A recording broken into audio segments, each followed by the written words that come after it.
आज के computer graphics के इस क्लास में हम लोग जो टॉपिक पढ़ने जा रहे हैं उसका नाम है रिफ्लेक्शन। रिफ्लेक्शन हम लोग प्रीवियस क्लास में भी हम लोग रिफ्लेक्शन को कंटिन्यू किया था। रिफ्लेक्शन को हम लोग प्रीवियस क्लास में देखे थे कि रिफ्लेक्शन क्या होता है। हम लोगों ने वहाँ इसके बारे में डिटेल स्टडी किया था कि रिफ्लेक्शन क्या है। तो रिफ्लेक्शन एक ट्रांसफॉर्मेशन है, ठीक है, किसका, तो किसी भी ऑब्जेक्ट का उसके मिरर इमेज के साथ, ठीक है। जिसमें आप डिफिनेशन अभी भी देख रहे लिखा हुआ है कि reflection is the transformation that produce a mirror image of an object related to an axis of reflection. मतलब पार्टिकुलर किसी एक्सिस के अलोंग इसे मिरर हमारा रहता है और उस ऑब्जेक्ट का जो इमेज है वो मिरर इमेज जो है वो ठीक उतना ही डिस्टेंस बैक में बनता है जितना कि हम उससे दूरी पे खड़े होते हैं, ठीक है। तो हमारा ऑब्जेक्ट जितना डिस्टेंस में इसमें होगा उतना ही उधर बनेगा। खैर ये सब चीज मैंने प्रीवियस क्लास में डिटेल स्टडी किया था। अब इसमें इसके हम लोग डिफरेंट केस के बारे में बात कर रहे थे। तो हमने इसमें बात किया था टोटल इसमें 5 केसेज होते हैं, 5 केसेस के बारे में हम लोग स्टडी कर इसमें हम लोग करते हैं। जिसमें से हमारा जो सबसे जो पहला केस है वो है हमारा रिफ्लेक्शन अबाउट एक्स एक्सिस। फिर दूसरा केस जो है वो है हमारा reflection about y axis, reflection about y axis.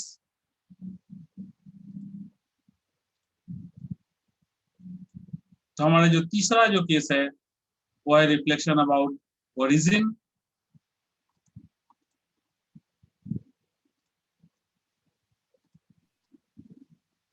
ठीक है, केस 3 रिफ्लेक्शन अबाउट ओरिजिन। इसके बाद हमने बात किया था केस 4 का reflection about y equal to x.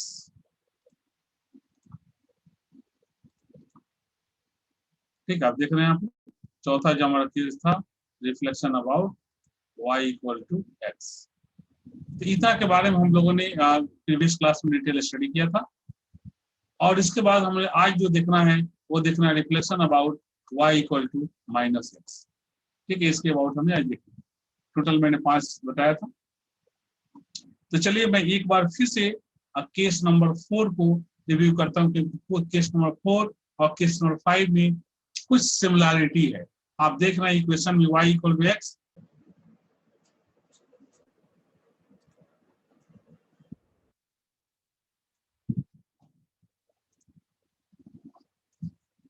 तो एक एक करके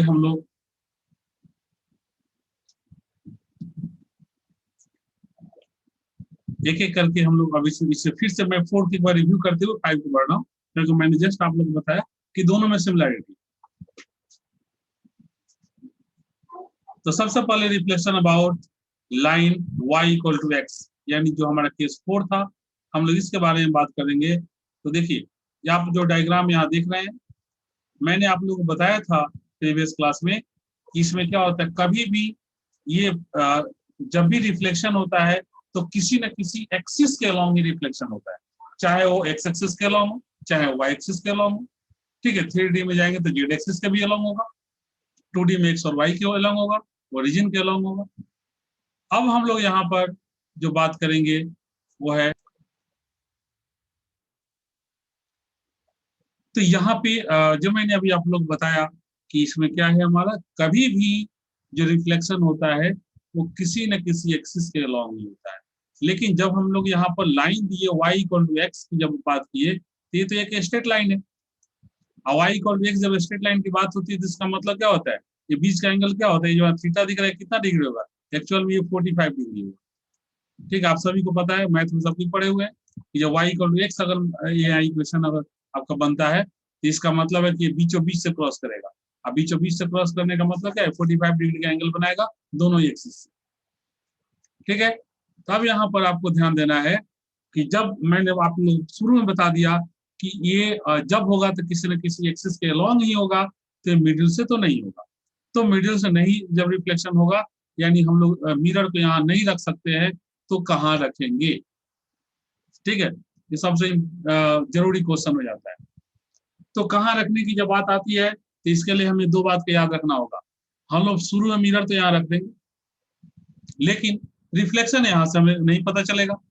तो उसके बाद हम पहला स्टेप टोटल है 3 स्टेप में वर्क परफॉर्म होगा। यहाँ पर याद रखिए पहला स्टेप कहता है कि ये जो लाइन है straight line y equal to x, इसको 45 डिग्री एंगल के साथ आप क्लॉकवाइज डायरेक्शन में रोटेट करेंगे। तो जब 45 डिग्री एंगल के साथ क्लॉकवाइज डायरेक्शन में रोटेट करेंगे तो आप कहां पे आ जाएंगे, इसी एक्स एक्सिस पर आप आ जाएंगे, एक्स एक्सिस पर। तो देखिए यहाँ पहला स्टेप लिखा हुआ है rotate y equal to x about origin in clockwise direction by 45 degree. ठीक है, ओरिजिन के रेस्पेक्ट में क्लॉकवाइज डायरेक्शन में इसको हम लोग 45 डिग्री से रोटेट करेंगे तो कहाँ आ जाएंगे, एक्स एक्सिस पर आ जाएंगे। ठीक है, ये पहला काम। दूसरा काम, दूसरा चीज अब यहाँ पर ध्यान दीजिएगा। अभी दूसरा स्टेप आने से पहले इसमें पहला स्टेप कुछ और बातें पहले हम लोग यहाँ करने। अब जब हम लोगों ने यहाँ बात किया तो एक और चीज आप यहाँ ध्यान दीजिए कि हमारा यहाँ पर P था, जब P जब यहाँ पे था तो P इससे जितना दूरी पर यहाँ पर है, ध्यान दीजिएगा जितना दूरी पर P है, जब ये स्ट्रेट लाइन जब यहाँ पर आ गया तो P भी उतना ही दूरी पर नीचे यहाँ पर आएगा। ठीक है, अब क्या होगा, जब P उतना ही दूरी पर आएगा तो यहाँ पर ये जो हमारा P है, ठीक है,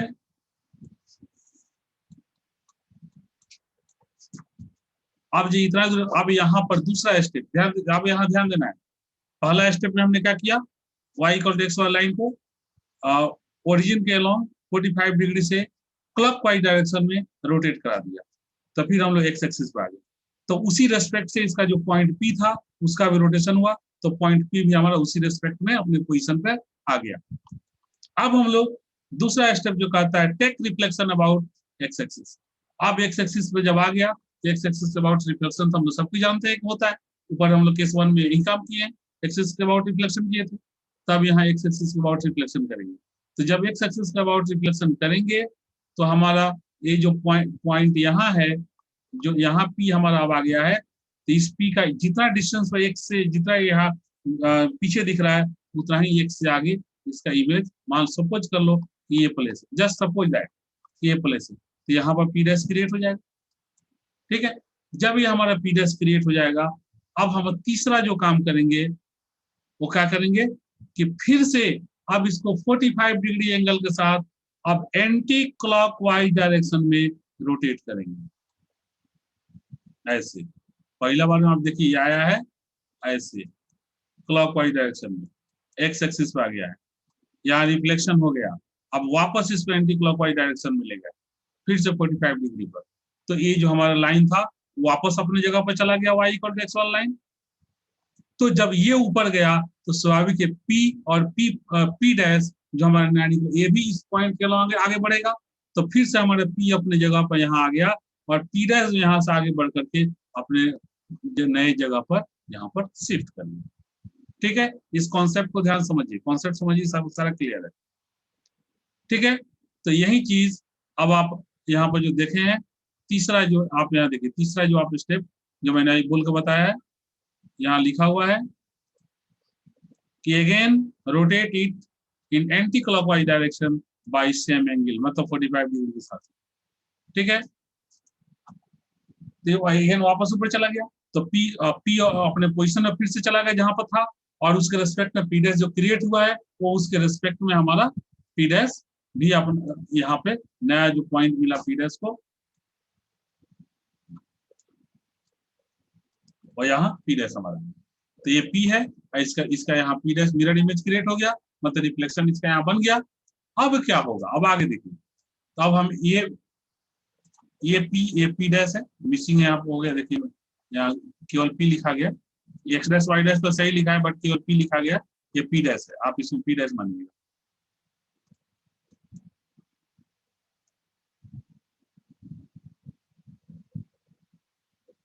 ठीक है, तो अब हम लोग क्या करेंगे, अब हम लोग इसका ट्रांसफॉर्मेशन, अब हम लोग इसका ट्रांसफॉर्मेशन मैट्रिक्स,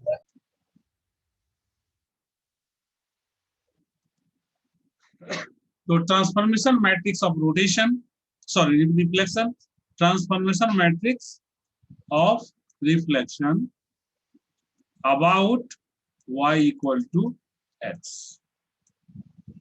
मैंने लास्ट क्लास में बताया था इसको, इस तरह से इंडिकेट करते हैं इक्वल टू। अब हम लोग क्या करेंगे, तो लिखेंगे। अब क्या तो क्या लिखेंगे, अब यहाँ ध्यान देना है। सबसे पहले क्या आया था, ये एंटी क्लॉकवाइज डायरेक्शन रोटेट हुआ था, तो रोटेशन का एंटी क्लॉकवाइज डायरेक्शन में ट्रांसफॉर्मेशन मैट्रिक्स क्या होगा। अब सबसे पहले हम लोग उसको लिखेंगे, ठीक है। उसके बाद एक्स एक्सिस के अबाउट रिफ्लेक्शन हुआ, तो एक्स एक्सिस के अबाउट रिफ्लेक्शन का ट्रांसफॉर्मेशन मैट्रिक्स को लिखेंगे। उसके बाद फिर से rotation about anti clockwise direction में, फिर जब वापस जा रहा है तो फिर से रोटेशन का हम लोग एंटी क्लॉकवाइज डायरेक्शन में रोटेशन का जो ट्रांसफॉर्मेशन मैट्रिक्स होगा फिर से उसे लिखेंगे। और उसके बाद इन तीनों को हम लोग क्या करेंगे, मल्टीप्लाई करेंगे, तो हमारा वैल्यू, तो देखिए यहाँ पर नीचे लिखा हुआ है, देखिए यही लिखा हुआ टी आर लिखा हुआ है, एक्चुअली टी आर वाई को लिखते हैं हम लोग। यहाँ देखिए यहाँ लिखा हुआ है इक्वल टू, देखिए एंटी क्लॉकवाइज डायरेक्शन में क्या होता है रोटेशन का, cos five sine five zero, minus sine five cos five zero, 0 0 1, ठीक है हमने लिख दिया। अब इसी क्लॉकवाइज में क्या होता है, cos five minus sin five zero, sine five cos five zero, 0 0 1 ये होता है, ठीक है। और एक्स एक्सिस के अबाउट रिफ्लेक्शन जो होता है उसका क्या होता है 1 0 0, 0 - 1 0, 0 0 1, ठीक है। ये तीनों हमने आगे, अब यहाँ पर हमें क्या करना है कि इन तीनों को उसी सीक्वेंस ऑर्डर को फॉलो करते हुए लिखना है जिस सीक्वेंस ऑर्डर में हमारा वर्क परफॉर्म हुआ। तो हमारा सीक्वेंस ऑर्डर क्या था, पहले क्लॉकवाइज डायरेक्शन में रोटेशन हुआ था 45 डिग्री के साथ, तो देखिए यहाँ फाइव को 45 डिग्री से लिख दिया गया क्योंकि यहाँ फाइव लिखा हुआ है, ठीक है, और 45 डिग्री से रोटेशन ही हुआ था इसलिए यहाँ लिखा हुआ। तो सबसे पहले देखिए क्लॉकवाइज डायरेक्शन में 45 डिग्री एंगल, क्लॉकवाइज डायरेक्शन में जो हमारा रोटेशन हुआ तो उसका हमारा जो ट्रांसफॉर्मेशन मैट्रिक्स जो हमारा बना हमने उसे यहाँ पर लिख दिया, ठीक है। अब इसके बाद हम लोग क्या करेंगे, तो इसके बाद देखिए इसके बाद कहता है कि हमने एक्स एक्सिस के अबाउट रिफ्लेक्शन किया था, तो एक्स एक्सिस के अबाउट रिफ्लेक्शन का लिख दिया। फिर उसके बाद एंटी क्लॉकवाइज डायरेक्शन में हम लोग क्या किए थे, एंटी क्लॉकवाइज डायरेक्शन में रोटेशन किए थे, तो एंटी क्लॉकवाइज डायरेक्शन में रोटेशन का ट्रांसफॉर्मेशन मैट्रिक्स हम लोग फिर से यहाँ लिखेंगे। अब इसमें हम लोग क्या करेंगे, फाई का वैल्यू 45 डिग्री पुट कर देंगे सब में, ठीक है। और उसके बाद हमें तो जैसे 45 डिग्री पुट करेंगे तो cos 45 sin 45 का कुछ वैल्यू होता है, उस वैल्यू को पुट कर देंगे फिर हम लोग यहाँ पर, तो हमें सब न्यूमेरिकल वैल्यू में आ जाएगा। उसके बाद हम लोग किसी दो का, ठीक है, पहले मान लो पहले इन दोनों का मल्टीप्लिकेशन कर लेंगे, मैट्रिक्स मल्टीप्लिकेशन। अब इसका जो रिजल्ट आएगा वो भी तो मैट्रिक्स में ही आएगा, 3 × 3 का मैट्रिक्स में ही आएगा रिजल्ट इसका। अब वो जो रिजल्ट आएगा उस रिजल्ट को फिर मान लो इसका रिजल्ट जो भी आया, ठीक है, मान लो इसका रिजल्ट ही आया, ठीक है। तो अब इसको इसके साथ अब इन दोनों को फिर से हम लोग क्या करेंगे, मल्टीप्लिकेशन करेंगे, मैट्रिक्स मल्टीप्लिकेशन। अब फाइनली हमारा जो रिजल्ट आएगा, ठीक है, वो ही हमारा होगा transformation transformation reflection of transformation matrix about y equal to x, ठीक है, जो कि हमारा ये है, ठीक है। इतना निकल के हमारा आएगा, जब इसे आप कैलकुलेट करेंगे तो इतना ही आएगा, आप लोग इसे कैलकुलेट करेंगे मैट्रिक्स मल्टीप्लिकेशन। अब इसके बाद हम लोग ऑलरेडी जानते हैं कि फॉर्मूला क्या होता है, P dash equal to T R y equal to x into P, मतलब कि P dash equal to transformation matrix into P point P, ठीक है।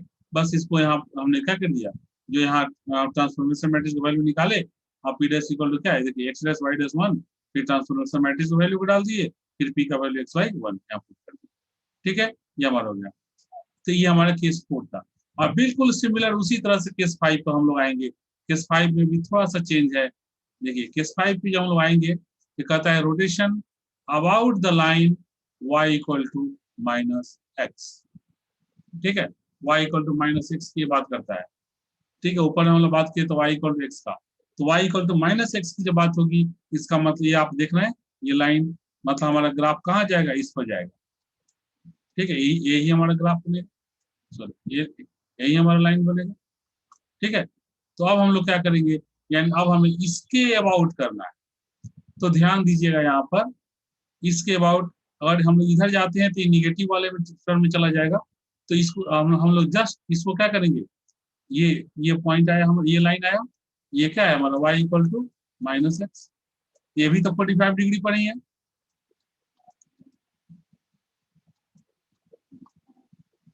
ठीक है, तब हम लोग इसमें क्या करेंगे, हम लोग अब इसको यहाँ विषय ध्यान दीजिए, क्लॉकवाइज डायरेक्शन में 45 डिग्री से रोटेट करेंगे। तो कहाँ चले जाएंगे, y एक्सिस पर। ध्यान दीजिए, पहला स्टेप इन क्लॉकवाइज डायरेक्शन में ओरिजिन के रिस्पेक्ट में 45 डिग्री एंगल के साथ जब रोटेट करेंगे हम लोग इसको, पहला स्टेप हमारा यही कहता है। दूसरा स्टेप कहता है जब हमारा y जब एक्सिस पर आ जाएगा तो फिर हमारे जो पॉइंट है उसका रिफ्लेक्शन निकाल लेंगे y एक्सिस के अलॉन्ग, और फिर से उसके बाद वापस एंटी क्लॉकवाइज डायरेक्शन में फिर से आ जाएंगे इसको 45 डिग्री पर लेकर। ठीक है, तो देखिए यहाँ तीनों स्टेप यहाँ लिखा हुआ है, rotation, rotate y equal to -x about origin in clockwise direction by angle 45 degree. ठीक है, जो मैंने अभी बोला। दूसरा take reflection about y axis, और तीसरा again rotate in anti clockwise direction by same angle, मतलब 45 डिग्री के साथ। ठीक है, ये आ गया। अब इससे हमें ट्रांसफॉर्मेशन मैट्रिक्स लिखना है। तो ट्रांसफॉर्मेशन मैट्रिक्स से क्या हो जाएगा, ऑलरेडी आप लोग जैसे हम ऊपर में बनाए बिल्कुल उसी तरह से। तो रोटेशन का जो हम क्लॉकवाइज डायरेक्शन में यही था, जस्ट हमने y इक्वल x वाले में वही चीज लिखा था। फिर उसके बाद अब यहाँ पर y एक्सिस के अलॉन्ग हमारा जो रिफ्लेक्शन हुआ, अब उसको यहाँ पर उसके ट्रांसफॉर्मेशन मैट्रिक्स को लिखेंगे। फिर हमारा एंटी क्लॉकवाइज डायरेक्शन में जो हमारा जो फिर यहाँ पे रोटेशन हुआ 45 डिग्री से, उसको लिखेंगे। अब इन तीनों का वैल्यू, फाई का वैल्यू 45 डिग्री ऑलरेडी होगा, पहले ही से आप लोग को पता है कि 45 डिग्री से रोटेट किया है। तो फाई का वैल्यू हम लोग क्या करेंगे, 45 डिग्री यहाँ पर डाल देंगे। ठीक है, और फाइव का वैल्यू 45 डिग्री डालने के बाद हम लोग क्या करेंगे, इसको हम लोग कैलकुलेट करेंगे। ठीक है, और जैसे ऊपर में मैंने बताया सिमिलर इसको कैलकुलेट करेंगे, फिर इसका जो रिजल्ट आएगा उसके साथ फिर इसको कैलकुलेट कर लेंगे, और फाइनली हमारा जो मैट्रिक्स जो आएगा वो हो जाएगा हमारा transformation matrix of reflection about y equal to -x। ठीक है, और ये हमारा फाइनल वैल्यू निकल जाएगा। और उसके बाद हम लोग हमारा जो इक्वेशन होता है, ठीक है, हम लोग उसे यहाँ क्या करेंगे, पुट करेंगे, और हम लोग इस पर कैलकुलेट कर लेंगे। ठीक है, बाकी सारा इक्वेशन तो यही है जैसा इसमें था। ठीक है, बस यही कि ट्रांसफॉर्मेशन मैट्रिक्स चेंज होगा। ठीक है, ये हम लोग निकाल लेंगे। ये हमारे एग्जामिनेशन पॉइंट से बहुत इंपॉर्टेंट है, इसलिए इसको याद रखना होगा आपको। ठीक है, तो आज इस हम लोग यहीं पर रहने देते हैं, और नेक्स्ट क्लास हम लोग देखेंगे नया टॉपिक जिसका नाम है स्केलिंग। ठीक है, ओके, थैंक यू।